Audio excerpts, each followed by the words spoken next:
Hello everyone, and welcome to the final lecture in the series, in the Sussex Development lecture series. We're delighted today to welcome Corley Pretorius, the Deputy Director of the the UN Environment Programme, World Conservation and Monitoring Centre in Cambridge.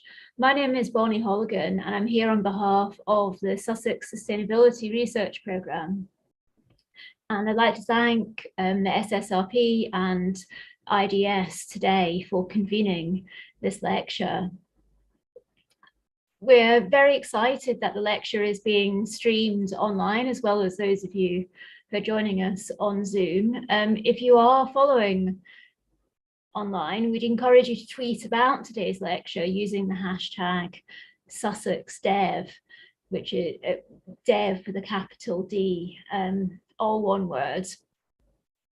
There will be a Q&A during the lecture. When you are asking questions, which I hope you'll have plenty of, please use the Q&A function, which you should be able to see at the bottom of your screen. If you would like to follow the lecture using closed captions, this function should also be available on Zoom. Select the CC button from the Zoom menu again at the bottom of your screen. I'm delighted to be able to introduce Corley. As I said, she's the Deputy Director of the UN Environment World Conservation Monitoring Centre. She brings 20 years of experience in global public policy on environment and development, including the last 12 years with the UN Environment Programme, first at its headquarters in Nairobi, then in New York, and now in Cambridge in the UK. Enabling governments and business to better integrate biodiversity and ecosystem knowledge in decision-making is a key component of Corley's work. Earlier, she's been the head of global communications at the IUCN in Gland, Switzerland, and she began her international career with the Secretariat of the World Commission on Dams, based in Cape Town, South Africa. Corley has degrees in planning, agricultural development, and agricultural economics. I'm absolutely delighted to welcome her today and looking forward to hearing what she has to say. So can I hand over now to Corley? Well, thank you so much, Bonnie, for that very kind introduction. And I must say, and thank you to Erin for my slides. I must say it's with great pleasure that I accepted the invitation to join the Sussex Development Lecture. It's not something that I imagined I will be doing all those years, decades really, ago when studying agricultural development and immersing myself in the IDS publications, including the work of the amazing Robert Chambers. In today's lecture, I would like to use the opportunity to see if we can better connect the dots to get beyond the silos that we've been working in. I will also be reflecting on what we have heard during the preparatory process for Stockholm Plus 50. But let's turn to the structure that I propose for today's journey. First, look a little bit at the development challenge, then to a conceptual framing of a new paradigm. I will pause after these two sections for a reality check from the audience, for your feedback, what you think about that, how it matches with the work that you're doing. And then in the final two segments, I will provide more detail about the Stockholm Plus 50 process and a look at the messages that are being generated in a bottom-up process, in a very participatory process from stakeholders. If I can go to the next slide, thank you, Erin. But let's first look at the development challenges that we are facing. The title of my talk is Pathways to a Healthy Planet and Prosperity for All in the Face of Contemporary Uncertainties. I was wondering whether the title is perhaps a slight misnomer. We will be covering pathways to a healthy planet for sure, but the environmental changes that we will be facing in the coming decades are not that uncertain. And I don't want at the outset disagree with Professor Kuhn's lecture in the very first part of the series that's centered around uncertainty. Next slide, please. Over the past 2 generations, the norms, institutions encourage specialization and the pursuit of very single, unidimensional development targets. And this was combined with the externalization of societal and environmental cost. It accelerated development and globalization. But it has also brought about unimaginable growth, wealth accumulation in a very socially uneven and partial way, and often with significant unexpected impact on nature. To quote the Working Group 2's contribution to the IPCC 6th Assessment Report released earlier this year in February, their report called Climate Change 2022 Impacts, Adaptation and Vulnerability. In the next slide, we will see the sum of their findings. Human-induced climate change has caused widespread adverse impacts and related losses and damages to nature and people. Approximately 3.3 to 3.6 billion people live in contexts that are highly vulnerable to climate change. This is nearly half of the global population. Current unsustainable development patterns are increasing exposure of ecosystems and people to climate hazards. Many natural systems are near the hard limits of their natural adaptation capacity, and additional systems will reach limits within increasing global warming. Feasible and effective adaptation options are available and can reduce risks to people and nature. Enabling conditions such as political commitment and follow-through, institutional frameworks, adequate financial resources, monitoring and evaluation are all key elements of adaptation. On the other hand, maladaptive responses to climate change can create lock-ins of vulnerability, exposure, and risks that are difficult and expensive to change, and that exacerbate existing inequalities. There is traction for climate resilient development, but it is now more urgent than initially assessed in the fifth cycle of the IPCC's report. There's very little uncertainty in these findings.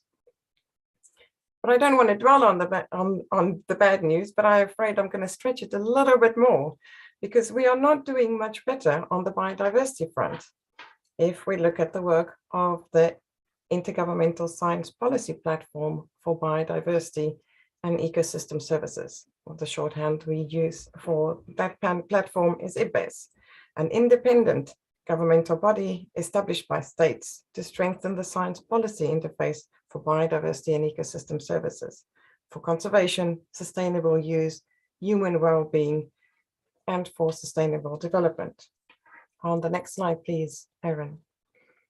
From the IPES 2019 Global Assessment Report on Biodiversity and Ecosystem Services, 1 million species at risk of extinction. 3/4 of the land-based environment and about 2/3 of the marine environment has been significantly altered by human actions.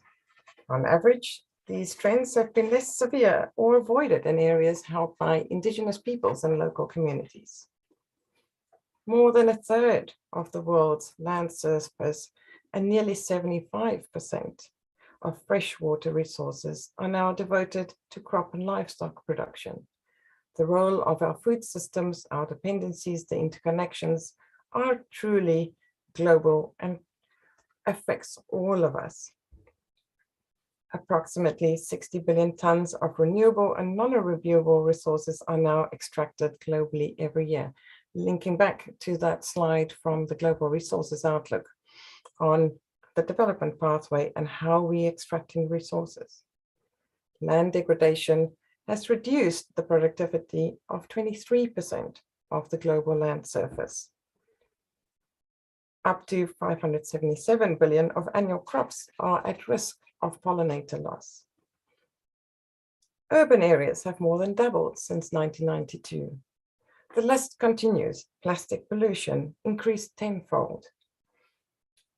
300 to 400 million tons of heavy metals, solvents, toxic sludge, and other waste from industrial facilities are dumped annually into the world's waters. If you need more statistics, I can recommend the summary for policymakers and even the associated media release. It's worth saving as a compendium of statistics if we ever need a reminder. Next slide, please.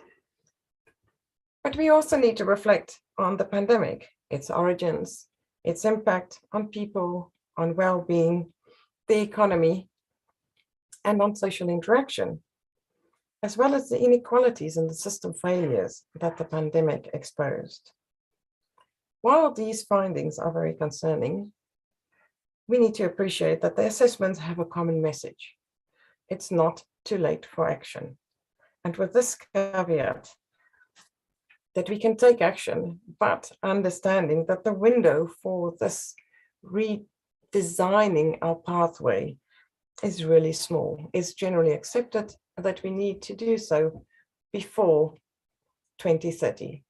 And if we think about how systems change, that means that we need to start right now in redesigning the systems. The question is therefore, but where are our intervention points in our development system? What are the development outcomes that we should be pursuing? Are we continuing with the outcomes around growth, even though we have adapted it to think about sustainable growth, sustainability, sustainable development? Are these still valid outcomes that we should be pursuing in the face of environmental change? The Sustainable Development Goals remain the global lodestar for development, but there are questions whether they will be achieved and whether the progress on the goals add up to provide a safe and fair pathway when we are facing climate change and biodiversity loss. On the next slide, please, Erin. So the question is, do we need to prioritize adaptation and creating resilience as the outcomes that we are seeking to achieve? On the next slide, please. And these are the elements that I'm proposing, and it's really open for discussion. This is not something that I'm proposing as the new paradigm. I'm really using this lecture to have a discussion around these elements. So what would that entail? The first is the recognition that a conceptual framing of minimizing environmental impacts and thinking about trade-offs no longer serves us well. We at the center at UNFWCMC are now increasingly using a framing of dependencies and risks to characterize our relationship with nature. And we developing decision support systems for business to understand their risks, their dependencies, their exposure, and the opportunities to adjust their performance. If we think about dependencies, many of you might have seen that just about half of the global GDP is highly dependent on nature. And linking with an earlier lecture on minerals extraction, there's growing recognition of the need to transform high-impact, highly dependent sectors. I spoke about the food systems already. Energy and extractive systems are another cluster of socioeconomic systems with high dependencies. And if we think about climate hazards, infrastructure and the built environment would also be a priority sector for transformation. Second, we must address inequalities and pursue fairness within and among countries, and look at how it manifests in its multiple dimensions. Vulnerable groups do not have the means and absorptive capacity to cope with environmental change. Perhaps the framing used by Robert Chambers, I think it was in the 90s, putting the last first, is now more relevant than ever. 3, the remit of managing and restoring nature is well beyond the boundaries of national parks and conservation areas. Nature positive outcomes need to be achieved in the plus 85% of the land surface area that's not formally protected. Similar thinking around 100% ocean is also evolving, thinking about the interconnections between the land, coastal areas, EEZs, exclusive economic zones, and the high seas. These are very dynamic environments. How do we manage it? How do we govern it? As a consequence, and all of government and all economy needs to be part of the solution and needs to contribute to climate and nature goals. This means accelerating action on sustainable consumption, sustainable production, and pursuing circular economy approaches. Fourth element, sound governance, translated in practice to establish enhanced accountability and rule of law. There are some views that this might even be elevated as the fourth dimension, critical dimension of sustainable development, together with economic, social, and environment dimensions. Here, human rights, including the right to a clean, healthy, and sustainable environment, is a cornerstone for creating agency and access to justice. Procedural human rights provide for access to information and opportunities, not even opportunities, rights to participate in decision-making. Recognizing the rights of indigenous peoples and integrating traditional knowledge systems is also a key element of this, of sound governance. And then finally, looking at transparency and accountability for climate and nature-related performance by governments, but also by the private sector. And finally, final element, making intergenerational equity explicit. So this has been one of the principles, in fact, from Stockholm in 1972, but we have not managed to really translate that or transpose that into the way that we think about development, the way that we exercise planning, the way that we set up planning horizons. And as shown also very eloquently in the Dasgupta review, looking at the regenerative capacity of natural capital assets, so that alongside population dynamics and sustainable consumption and lifestyles, we build in a capacity for nature to regenerate. So these are the main elements in terms of bringing different perspectives and bringing different sectors and institutions together. So I would like to pause here for some observations and questions and reflections.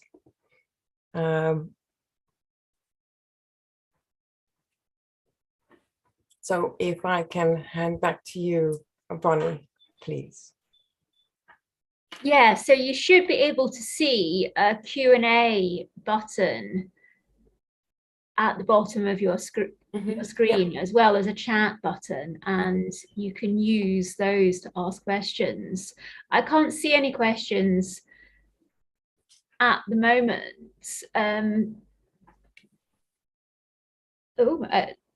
Yeah, you should be able to see the Q&A box now. There's a message in it. Hopefully that's coming up for everyone. I have one question for you, perhaps, if no one else does. In terms of domestic politics in the UK, it seems becoming, we seem to be actually going in the wrong direction in terms of some of these principles that you've set out. How, I very much think this sounds like a fantastic program, but how do we get from, I realize this is a very large question, but how do we actually persuade those in power that this is the program that they're going to be able to sell to the voters and other stakeholders? That is a very good question. Thank you very much, Bonnie. I'm sorry, it's a big question. So yeah, I mean, what I'm looking at and what I'm proposing in terms of creating a new narrative around development, and also coming back to the theme around uncertainties, is that environmental change is happening now. So if we continue with a narrative around impacts and trade-offs, we are continuing to basically postpone the action that is required, postpone the investment that is required. So by creating a narrative around dependencies and risk, it actually creates a completely different discussion around and in addition, human rights-based approaches, vulnerability. It creates a different narrative or a different discourse about who's valuable, what's the cost of inaction, what are the potential losses we face in terms of climate change. And this is really sort of part of that discussion and part of the public discourse that needs to take place. I think it is happening. There's a very large segment of the population that, of course, is aware of environmental degradation, aware of climate change, but these are not really connected to the investment policies, to a discussion and a discourse about consumption, sustainable lifestyles, production patterns, with the investment in pursuing alternative pathways. The UK government has invested a lot in alternatives and looking at technology and innovation, also taking very interesting studies around its supply chains and sustainability and supply chains. But there is still a lot of room to implement, to take action and to implement many of these ideas that's been coming from the government-led research. Thank you. And we have a number of questions that have come in on the chat. So Wajiha asks, how can developing countries address climate injustice as they have to match economic growth and sustainability, especially considering paucity of funds? That is a very hot topic. Yes, that is a very hot topic, and one of the areas that is widely accepted, that there was a commitment to deliver 100 billion in climate finance at the Copenhagen COP a very long time ago, and this commitment has not been met. So it is actually part of the discussions that's going to be taken up in the consecutive climate negotiations. It's also a very strong component of the Stockholm conference coming through in many of the streams. So one of the messages that I'll cover later also is that all finance need to contribute to climate action. So it's looking at, there are different components. So you look at international ODA or development finance, there's private financial flows, and then complemented with domestic flows also. One part is that ODA is only going to provide a very small part of the finance, therefore the importance to engage the whole of society or whole of economy, making sure that private finance also create better outcomes in terms of climate and nature. If I can take a characterization, coming back to this comparison of protected areas versus 85% of the land area, if you think about conserving only 15%, which was the target, 17% of the land area, but in 85% of the land area, the degradation continues. So that's basically the concept, is that the 85% also needs to contribute to the climate goals. And there are various tools and approaches that you can do to bring that about. Requires regulation, though. Thank you. And we have another question from Elia. Thank you for your informative presentation. My question is, what might be some challenges of integrating climate change adaptation with development? Another small question.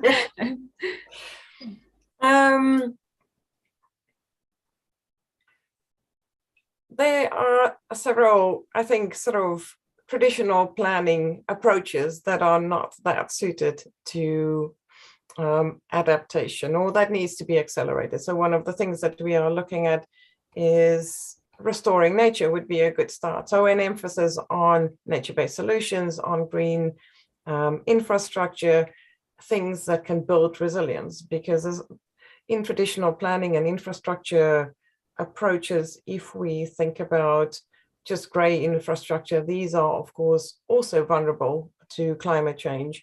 If we don't have buffers around the environment, or the environment continues to degrade, this also reduces resilience. So it's looking into a framing that is around building resilience. What are the social systems? What are the economic systems? But also the environmental assets that you need to put in place to create resilience. So one, a sort of a philosophical framing, what are you trying to create? Then the others are the transformations in the sector. So if we need to phase out certain industries, those transformations could incur job losses. It could incur displacement. So the critical barrier there is to look at how do we make the transition and these transformations fair. So do we need to, in the energy sector, look at massive reskilling programs to renewable energy to ensure that this is part of the transformation that we're pursuing? I don't think it's sort of, can you adapt or not adapt? But they are sort of approaches and transformations that need to take place. They are regulatory frameworks and enabling policy, both at the local government level, but also at the national level, that can enable this, that could cover some of the risks, make finance available. Thank you. And we've got a question in the chat from Erin. I'm interested in your points on intergenerational governance. I'd love to hear your thoughts on how you think this can be addressed and pursued despite politics working on such short-term and election-driven cycles. How do we, or how do our politicians get past that to create long-term, future-looking climate investment and policies? Yeah, another easy question. That is indeed a challenge. My colleagues in the UN system is working on different ways to bring intergenerational equity into policy making. So it ranges from modeling, basic sort of economic nature, physical nature modeling approaches, where you look at what's the regenerative approaches, develop scenarios, and look at what are your different pathways to make sure that you have productive ecosystems, productive land area or coastal areas that can continue to supply, again, coming back to the dependencies, supply ecosystem services, nature's contributions to people, flood protection, water supply, food systems, pollination services. So making sure that in a physical sense, you have an asset base that you can continue to draw from sustainably. But having the asset base, that natural capital asset base, is just one half of the discussion, because the other side of the equation, as shown in the Dasgupta review, is that you need to also contain demand. So demand on the environment. So you really need to look at how do we lower the drawdown on natural resources? How do we decouple some industrial processes from resource extraction? So these are some of the strategies that you can put in place if you have a mindset on a longer term planning. In our Western societies or political systems, yes, we do have a very short time frame, typically tied to election cycles, but the UK has a 25-year plan, so that at least is spanning almost a generation. If you look in China, they typically work around 100-year plans in terms of resource planning. So that is a completely different perspective in terms of ensuring stability.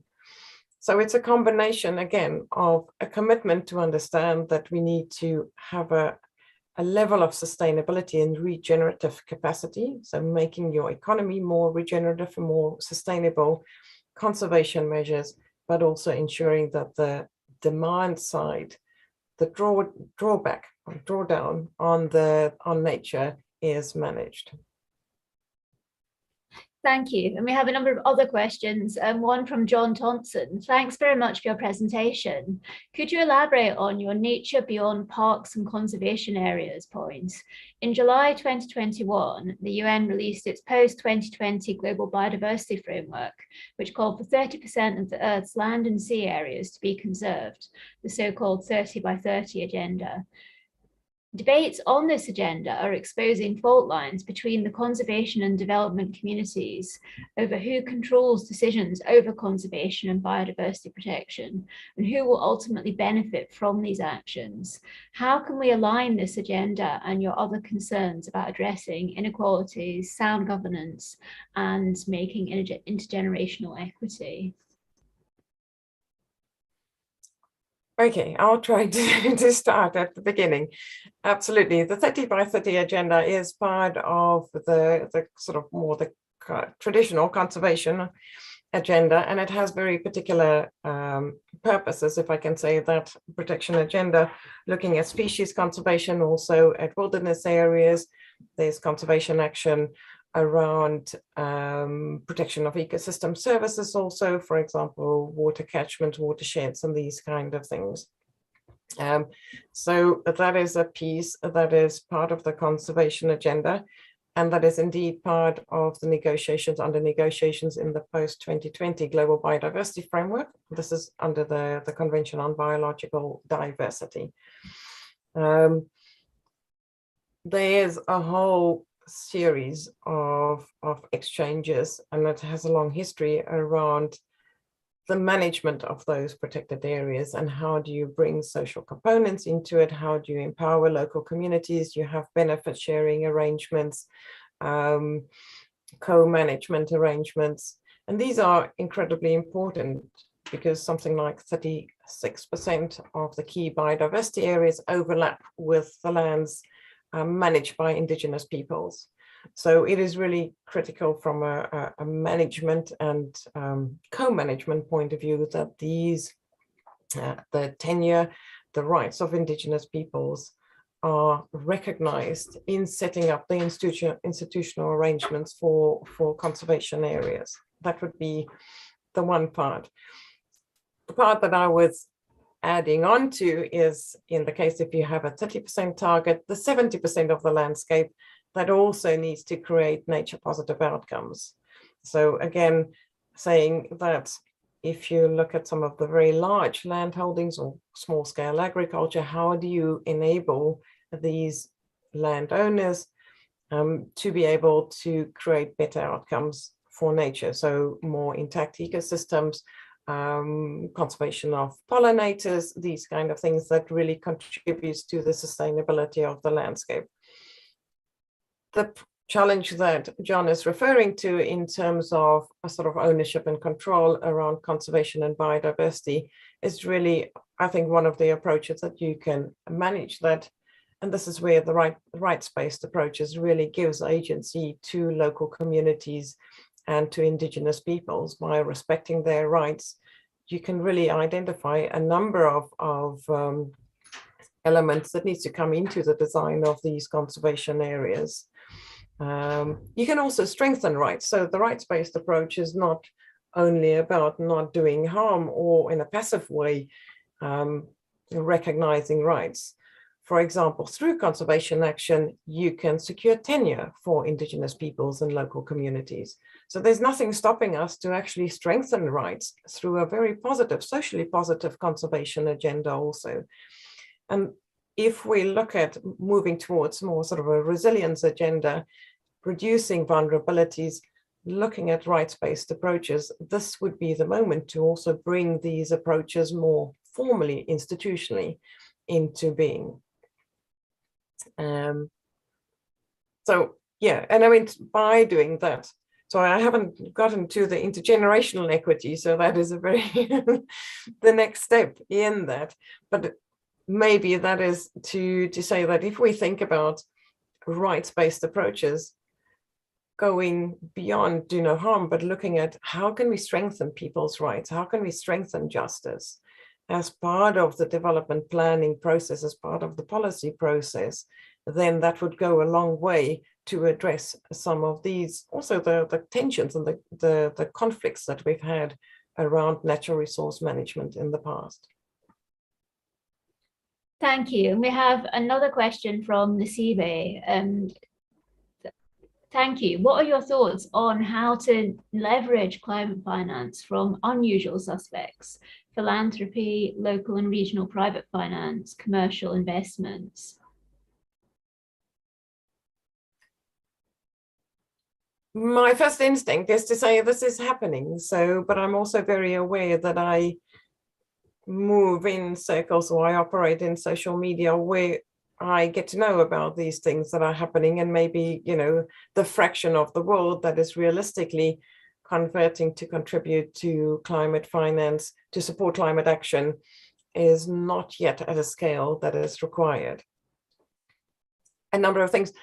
I think the philanthropic sector is really moving towards that. We are seeing more groups and commitments, both in terms of nature action, but also in terms of climate action, announcing, recognizing that to be able to truly address climate change, there is a combination of financial flows that's required because of the way that the transition is going to work, the way that we need to phase out some economic activities that we need to bridge, the skills that we need to build, the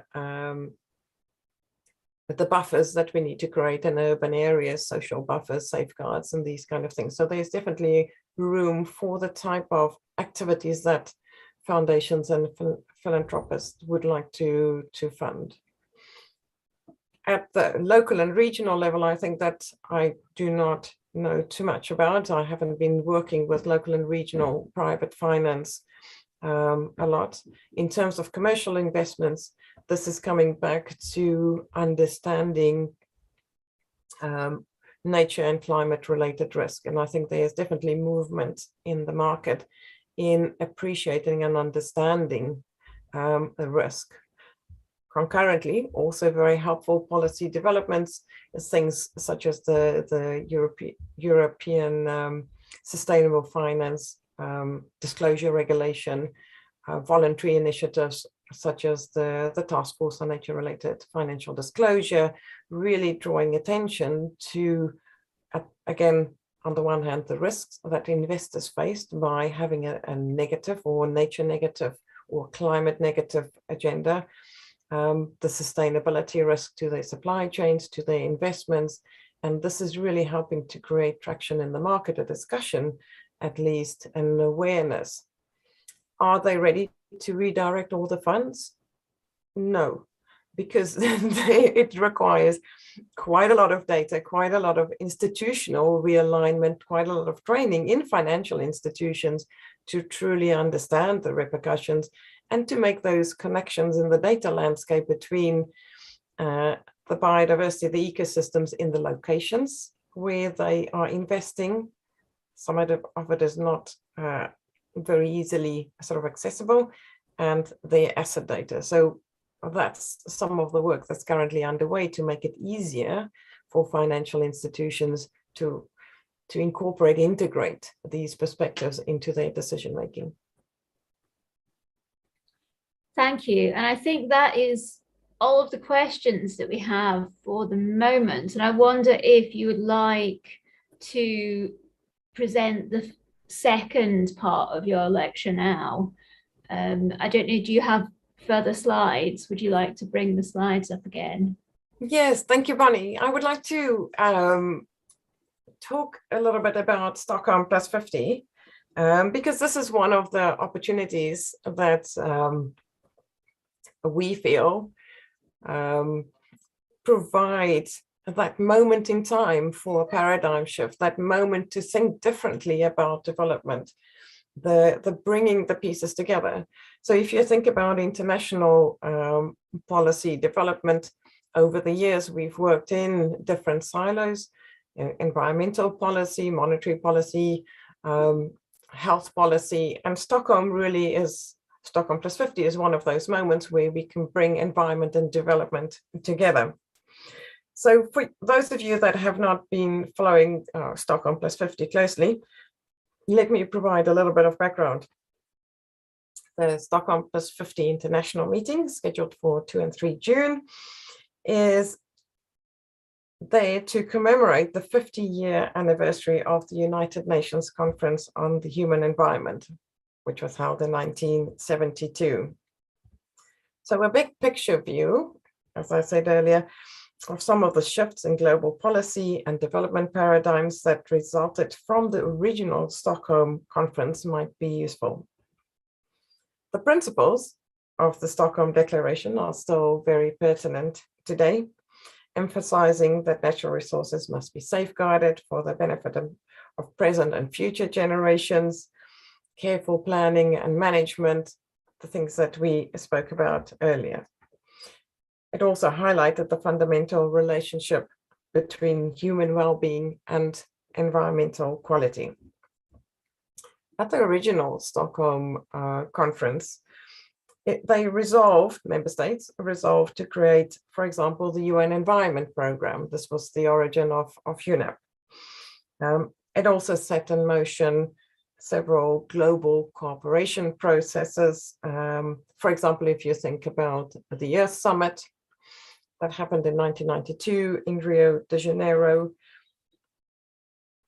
At Rio de Janeiro, it also contributed to the creation of the so-called Rio Conventions, the one on climate, on biodiversity, and on land degradation. And over time, every 20 years, more or less, these events, the follow-up events to the original Stockholm conference evolved the development thinking. So, for example, in 2012, this was Rio Plus 20, it contributed to the formulation of the concept of the Sustainable Development Goals as a follow-up to the Millennium Development Goals. Under the leadership of the co-host of the Stockholm Plus 50 conference, which is Sweden and Kenya, we have been facilitating a very broad engagement process. And on the next slide, there's a little overview of what we're doing. So we have been facilitating 3 leadership dialogues. The one is on urgent actions for a healthy planet. Second one is on a sustainable and fair recovery from COVID. And the third one is exactly to the point of mobilizing finance on accelerating the implementation of the environment dimension of sustainable development. A lot around what are the areas. Finance is one, digital transformation, collaboration, science and technology, these kind of things. In addition to the leadership dialogues, there's been regional multi-stakeholder consultations. The stakeholder consultation for Europe and North America is scheduled for next week, and I would encourage you to participate in that. There has also been various thematic consultations looking at what could the various stakeholder groups' contribution be to the Stockholm conference, but also as a follow-up. So what are the types of commitments in terms of bringing a new perspective to development? And some of the stakeholder groups, for example, are around indigenous peoples, business, the science community, the UN system, and so forth. And then in addition to these sort of more global regional streams, we are scheduling with the support and facilitated with the UN Development Programme, 58 national consultations. And again, the idea is to really get people's views around development, understand what are their priorities, what concerns them, and the national consultations presents particularly an opportunity also to feed back at the national level, to feed into national policies, to look at different institutional arrangements at the national level. In addition to the sort of the formal preparatory process, the official preparatory process, several interest groups have also organized voluntary stakeholder initiatives, and you will find them popping up in social media. The input that has been generated through this extensive consultation process are very helpful to understand the pulse of development, people's concerns, their priorities, how these fit to local context. And it has contributed to the sort of the synthesis of what we see as emerging key messages.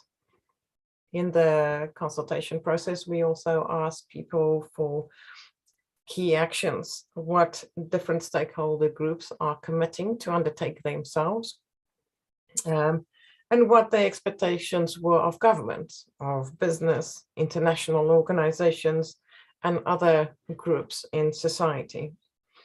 And the convergence in views has absolutely been fascinating. And I'm going to give you a sort of a rundown of the convergence of views, or the emerging messages that we are seeing, bearing in mind that we still have a month to go with consultations, and then the real bringing together all the different perspectives is going to happen in June in Stockholm. And while I'm doing that, I would like to show in the next slide something that came out of the working group 2 of the IPCC. So let me go down the list of what is coming out of the consultations. A healthy planet is essential for our social and economic progress. There is a need to address climate action and the nature agenda jointly. There is a need for inclusivity, equity, and justice. One of the key messages is around fair and effective multilateralism, catalyzing action on global interconnected challenges, knowledge sharing, technology transfer, supporting vulnerable countries and groups, justice, the need for multi-stakeholder approaches, government and business and civil society working together towards the same ends, the needs for enabling domestic policies, incentives, safeguards, decent jobs, education, incorporating these principles into education institutions. Also linking to the policy coherence that was the subject of Joe Alcomo's presentation when he did one of the lectures earlier in the series. A recognition that all finance needs to contribute to the climate and the nature agendas. We cannot afford degradation any longer. And finally, a need for new measures of progress towards sustainable development. Wanting something beyond GDP, and coming back to the intergenerational equity, a multidimensional measure of progress. It is incredibly striking resemblance to what the Working Group 2 presented. And I don't think it's because all of the people that participated in the consultations studied the Working Group 2 report, but this is really coming through in such a groundswell of recognition and of voices from the national level, from regional level, and from different sort of sectors, segments of society. There's no doubt that there are massive barriers to this change agenda, that it's so difficult to achieve that. There's scientific and practical complexity. There are vested interest, unequal power relations, system inertia, poorly aligned institutions, norms, and policies. Many of these elements might provide a very compelling research agenda to many of you. Many of you might be working on that already. In practice, it will require political will. It will require industry committing to contributing to these outcomes. It will require extensive facilitation and mediation efforts to resolve competing interests and to forge that just transition. One of the things that's really coming out, I mean, two messages that I would like to end with and to leave with you in terms of over and over again what we have learned from the consultations.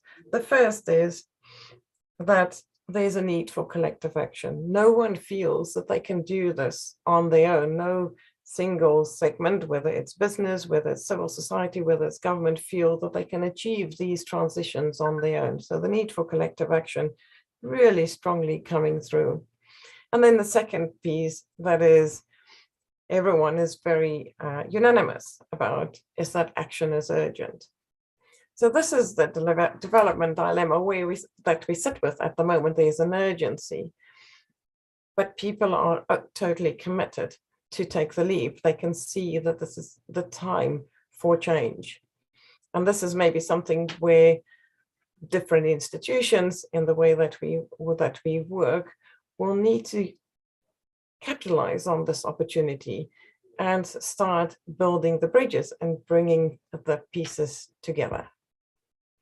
So that is where I would like to leave it at, but happy to go through a few more questions or respond to any other observations. I would really welcome observations also in the chat, so it doesn't need to be questions or only, in terms of your views and how you have experienced and sort of studied the evolution of different development paradigms. Thank you very much. And yeah, please do contribute your questions in the chat or your observations in the chat. I wondered maybe to start us off, if you could say a little bit more. So one of the factors that you mentioned that people are looking for is effective multilateralism. How do we move towards that? Can you expand a little bit on what that might look like? There are sort of there are two parts. Maybe let me take it in two parts. So the one part is around the effectiveness of multilateral instruments. So the conventions, for example, the Climate Convention, the Biodiversity Convention, and this relates one to the implementation of decisions. So coming back again to the notion around accountability, commitments made, whether it's financial or whether it's to implement, whether it's to develop it into national enabling legislation. So there's a sort of a transition issue or a challenge in terms of translating global commitments into national level action, largely around institutional capacity, but also around accountability. So that would be the one area of, in terms of making multilateralism do what it committed to do. And then the other part for us, for example, in the UN system, is around the effectiveness of the UN, what it focuses on, what it can enable, its relevance, how it drives the agenda. So under that component, there is a process called the Common Agenda that the Secretary General is driving in terms of multilateralism, and also looking at a recalibration of the role of the UN in terms of the issue areas that it's going to focus on. And there's quite a lot of detail around that whole process in terms of the effectiveness of the UN, but happy to provide that as a separate piece. Thank you very much. A further question that I had, there's a question actually from Erin before I ask my. So Erin's question is another big question. You mentioned that UNEP and the SDGs have come as a result of previous meetings like Stockholm Plus 50. Do you foresee anything of similar importance coming from this one? And in an ideal world, what form would this take? Good question there, I think.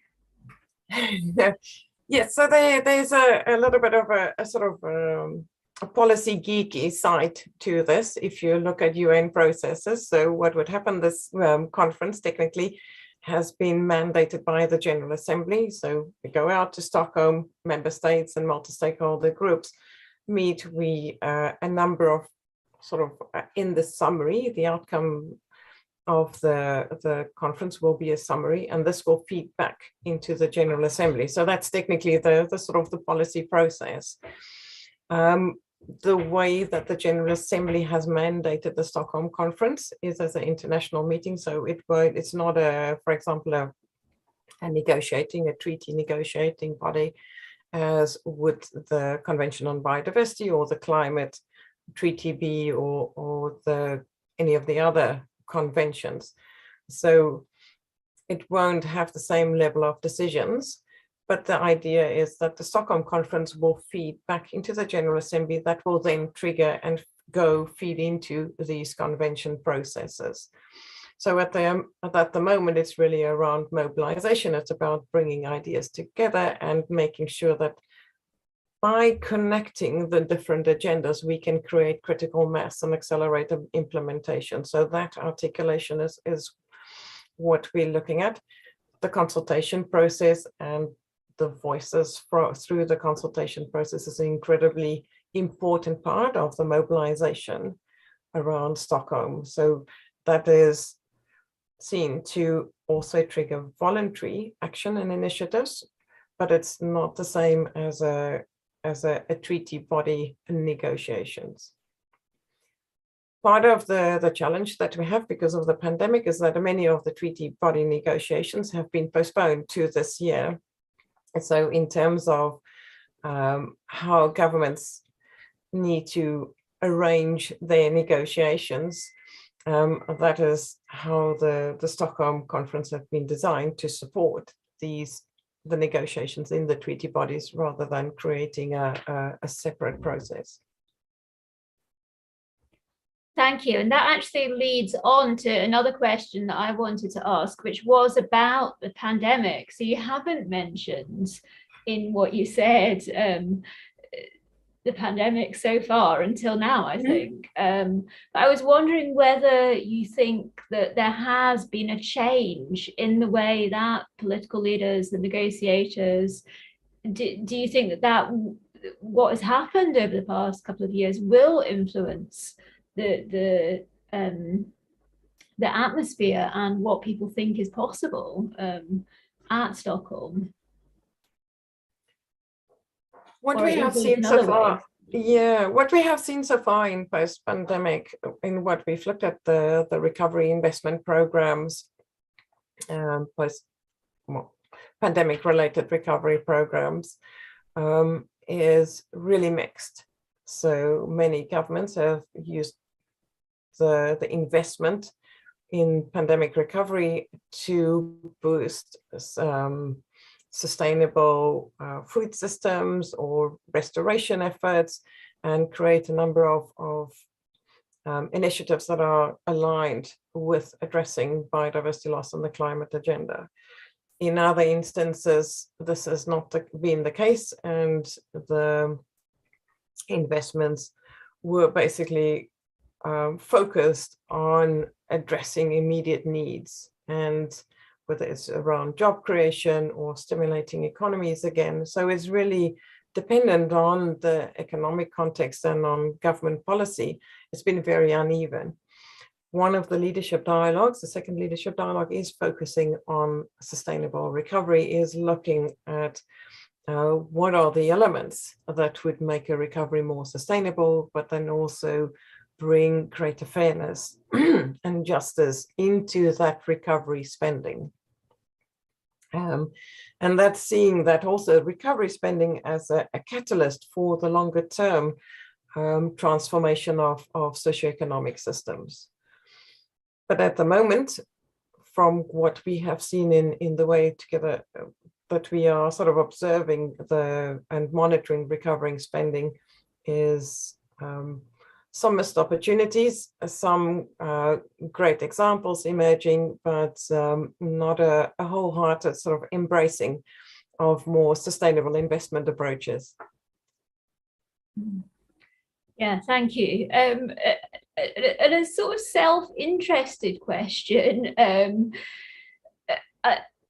as academic researchers at IDS and at Sussex, do you have any views on what academics can contribute and how they can best play into this process for all the aspiring researchers and academics watching this lecture? A number of areas. So the first area would be looking at policy coherence and how do you create that across different sectors. So that would be one area. Second area would look at what are the norms and the institutions that we need to have in place. So what are the metrics of progress? How do you cascade that through a government system? What are the mechanisms that we have to adjust our institutions in terms of what good looks like? What are the goals that we are pursuing? And I think that's sort of, and how do you develop that into the local context? So it might not be the same because natural resources are very diverse in diverse countries. So countries may have different approaches that they would like to follow in terms of finding that balance, that resilience in terms of the needs of the populations, the resource endowment, and socioeconomic, system economic growth, the economies. How do you bring that together in terms of a national planning approach or national decision support system for governments to really bring the pieces together? That would be the second part. The third part is really, and this is maybe not something that is completely new to you, but it in terms of brokering competing demands. And how do you manage demands of individual landowners, individual groups with societal objectives? Maybe what we have done in the past is just look at sort of the pieces, the stakeholders that are around the table. That in itself had its advantages and also challenges if people weren't at the table. We have, looking at intergenerational equity, we have a stakeholder group that might not be at the table in person, but will need to be represented through in the planning process and in the horizon. So how do you bring that into the conversation, into development planning, into the policies that you pursue? I know that was one of the questions to me, and I think it's something that is going to be really dependent on the context and the needs of the generations alive, because we're recognizing we have multiple generations alive also at the moment. So it's not only one generation, the youth, older people, and so forth. And how do you marry that with the needs of future generations? Yeah, I think that's a particularly important issue. How do we bring those people, such as future generations, or indeed when we think about non-human interests, how do you bring those interests to the table when they obviously cannot speak for themselves? And it's very difficult. I don't know if you have anything further to add on that, but it's certainly, I think, one of the most pressing challenges. I come from a legal background, and that's certainly, we're having a lot of discussions about rights of nature at the moment, and that's in a way a similar challenge. How do you bring in more people to the conversation, and more by people, I also mean non-humans as well, and future humans. Yeah. One of the ways that the approaches, and this is not going to solve your particular problem necessarily, one of the approaches that we are looking at is that we are of course part of nature. So looking at nature's contributions to people is one of the pieces to make that connection really strong. So if you look at, for example, ecosystem integrity in supporting people, then it gives you a sort of an extension of what nature needs to provide. And I think that is a sort of a logic that might find resonance in many places, and understanding our dependency, that we are not disconnected from nature. We are part of nature, and for our own stability, our own resilience, we need nature to be in place. And that's I agree, easy to say that, bringing that into a strategic plan or into a national budget is quite a different process. Maybe then one of the things that we need to look at is how do you translate these concepts into planning concepts? And this comes back to the first lecture of Professor Skoons, where he said that planning needs, uncertainty needs to be central to planning. And maybe through a combination of these approaches, these strategies, understanding that environmental change, uncertainty is the central point, not a sort of a division of resources, but this is one of the central issues, challenges for planning, for development policy, will help us to turn the conversation around into towards a different set of outcomes. Yeah, thank you. I was interested as well. One of the things that you've mentioned is metrics and the potential for expanding the metrics that we look at, certainly way beyond GDP. Can I ask two questions about that? Perhaps you could expand a little on whether you think that the metrics necessary are already available, and it's just a case of including them more, or is it a case of actually needing to develop new metrics? And my other question is, how do we stop GDP crowding out the other metrics that we might want to include? Because it's very easy to include a whole range of indicators, but in the end, the price is the one that's going to catch the attention of policymakers. Maybe if I can deal with the last one first, because they are quite tough questions. GDP is a very strong metric that gets used in so many different applications, whether it's qualifying for concessional finance, qualifying for finance in the first place. So there's a raft of applications of GDP.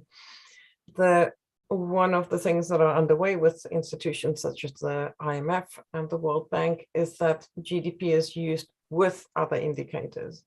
So it is a very important indicator, but it's not the only one that is taken into consideration when financing decisions or loans. These kind of decisions are taken. So that's one way to mitigate GDP, the primacy of GDP a little bit. In terms of metrics that's available, there are metrics available. There are a number of composite indexes. You can take different considerations into account. The Human Development Index has done that for a long time. It can be strengthened on some of the environment dimensions. The main challenge from a metrics point of view and the way that we've been using it is that we have used it in a national context, and our economies, our consumption, our production patterns are so incredibly connected. So we really need to find ways to think about how do we account, for example, in footprint terms, how do we account for the embedded ecosystem services from the food that we're importing or the manufactured goods that we're importing, the social cost that is associated. So if we want to look at environmental sustainability, dependence on nature, footprint, equality issues, that needs to be part of what we capture in a national metric. Not impossible to do, but it becomes very quickly quite complicated in understanding because of the proliferation of supply chains, and it reaches really to every corner of the world. It becomes quite complicated to work out in a processable or repeatable way with a repeatable method. How do you calculate those indicators of sustainability? Yeah, thank you. I think it is a very in my own work on in quite a different context, but on local and national biodiversity conservation, I think similar challenges come up around relationships and the difficulty of accounting for, when you are looking at quantification and metrics, the difficulty of accounting for that connectedness. Yeah, I think that's a really important point. I do wonder if anyone else has, I feel bad because I have monopolized the questions. Would anyone else like to add any questions or comments for Corley?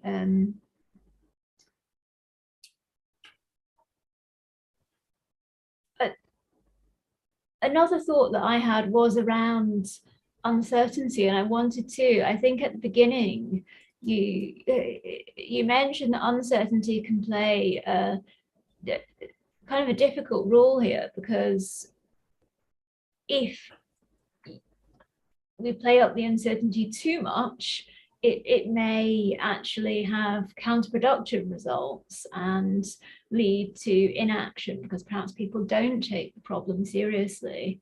But on the other hand, obviously, we need to account for uncertainty. So in terms of communicating the science to policymakers and to the public, do you have any views on how to get the right balance between communicating that there is uncertainty and there are things that we don't know, but also the getting across those very important messages about the problems that we need to solve? A lot of the assessments that came out over the last few years do have a very large degree of certainty that this change is happening. But the part that maybe we know less about is more centered around predictability, if I can make, it's a slightly artificial sort of distinction in terms of how it will pan out. We know the change is happening, but we're not quite sure how it will affect us or what the distribution of that change will be. We know that some areas and some groups will be affected more, also in part of the ability to respond to this change. So I think it's a political choice also to talk about the parts of the science and the parts of environmental change that is pretty certain. It's pretty well established. The science is well established. Not a lot of discourse or uncertainty around it. And then be clear about the areas that we do not know about. It seems that at the moment, it is quite easy to bundle these together, or maybe not differentiate it enough in terms of the way that we talk about environmental change. Yeah.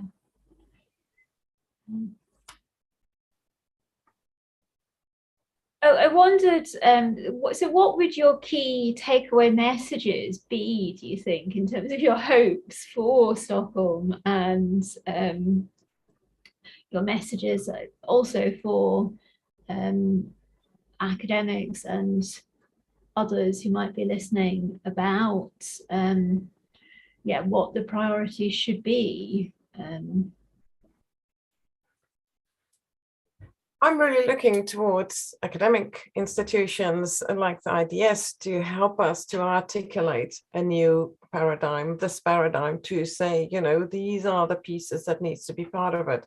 You have a very rich research sort of lens exposure, a wide or diverse research community. And I think it is really working with institutions such as yours that we can develop and look at what are the kinds of safeguards that we need to put in place, what are the repercussions, what would be the implications of a paradigm that switches our sort of conceptualization of development towards adaptation, towards resilience. what does it take? One, to really prepare and respond to environmental change, and where are the elements that we need to make sure that we put in the safeguards, what are the needed skills, where are the priorities. And again, it's one thing to talk about these at the global level or at a very generic or general level, but when it comes down to particular national planning processes, this is where we need to find the mechanisms to get that whole of government approaches, to get whole of society approaches. What are the mechanisms where business and civil society and government can work together? There are also additional sort of, I don't want to say less straightforward, but I mean less complicated things, looking at institutional capacity. How can countries really take advantage of investment in climate finance? Many of the countries that we engage with do not necessarily have the regulatory frameworks in place to benefit from climate finance, to benefit from private financial flows because of the way that land legislation works, or they just simply don't have the institutions to benefit from that. So there's a readiness element to it. There's a sort of a conceptualization element to it, but then there's also an implementation readiness element to it in terms of institutional capacity. And how do you ensure that you can bolster the efforts of countries to really adapt to climate change, to really address the nature agenda, and to develop their own pathways to becoming more resilient? Yeah, thank you very much. We've actually got a question here from Emily.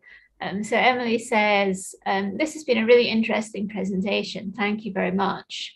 Building on the need for collective action, I wonder what your thoughts are around the situation that smaller companies in developing countries face, where they may want to be greener or to produce greener products, but the cost is too high for the company to still be competitive, or the consumer isn't able to purchase the more expensive product. And also looking at the implementation of sound governance, have you found that incentives or deterrents have been more successful in getting both the public and the private sector on the same page in terms of circular economy policies? Thank you again.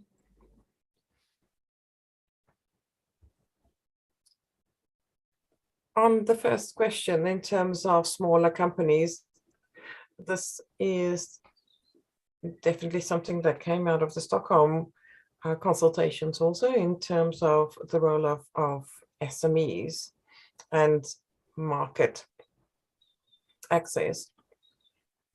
And this is something that we've been struggling also, because that there's a range. If you look at sort of a change program in the economy, you have the early adopters that can afford the R&D, the systems change and these kind of things. And then there's a very large piece in the middle that have difficulties either because of their size or their internal economies. Some of the things that governments can do to help smaller companies is to provide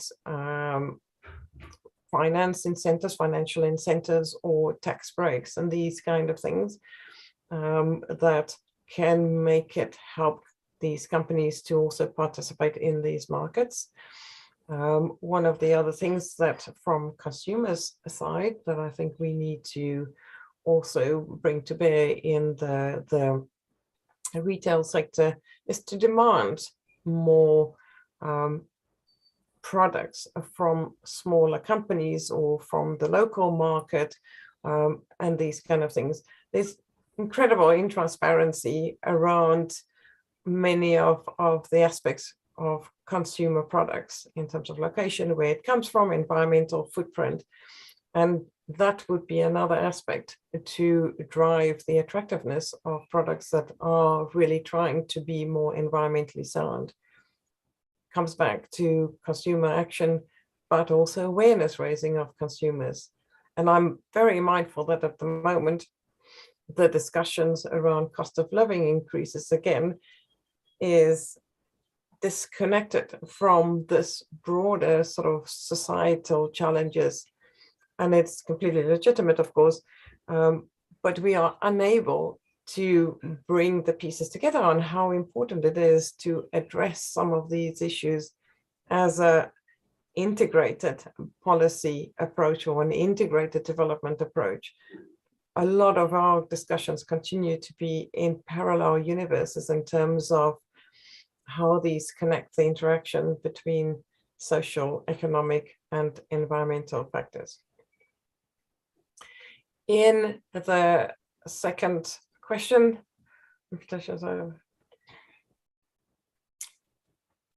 it depends. Some cases it is incentives, in other cases more stringent regulatory frameworks is going to be the more effective instrument to move it forward. Again, you need to look a little bit at the market structure and also the level of sort of transgression or the nature of the activity that you're trying to phase out. For example, if you look at moving towards circular economy approaches, working together to develop recycling facilities, really scale technology on that can be a great incentive in terms of managing pollution. Phasing out certain pollutants is a regulatory action. So it's not a single sort of instrument that governments can deploy, but it's really looking at it in terms of a system. What are the behaviors that you want to encourage and what are the behaviors that needs to be phased out? Thank you very much. And yeah, thank you for that question, Emily. I don't know if anyone has any further questions at the moment. I can't see any. Corley, you've covered such a wide it's been a fantastic and very wide-ranging discussion and presentation, so thank you very, very much. The recording of this lecture is going to be online, so on the IDS website, and we do really encourage you to share it with anyone who wasn't able to follow live, and we hope that you've enjoyed the evening. So please do spread the word, and also look at the other lectures in the series that Corley has been referring to. This is unfortunately the last Sussex Development lecture of the series looking at uncertainty and development. And thank you to everyone who's joined us this term, and thank you especially to Corley for speaking tonight, and we look forward to the series resuming in the autumn with a new series. And there's a link just being placed in, yeah, sorry, I'm not sure if only I can see that, but you can find at the IDS website event series Sussex Development Lectures. You can find this lecture and past lectures. But thank you very, very much. And we all hope for the best for Stockholm. So thank you, Corley. And thank you very much, Bonnie. Lecture now to a close. Thank you. Thank you. Have a good evening. Yes, have a good evening, everyone.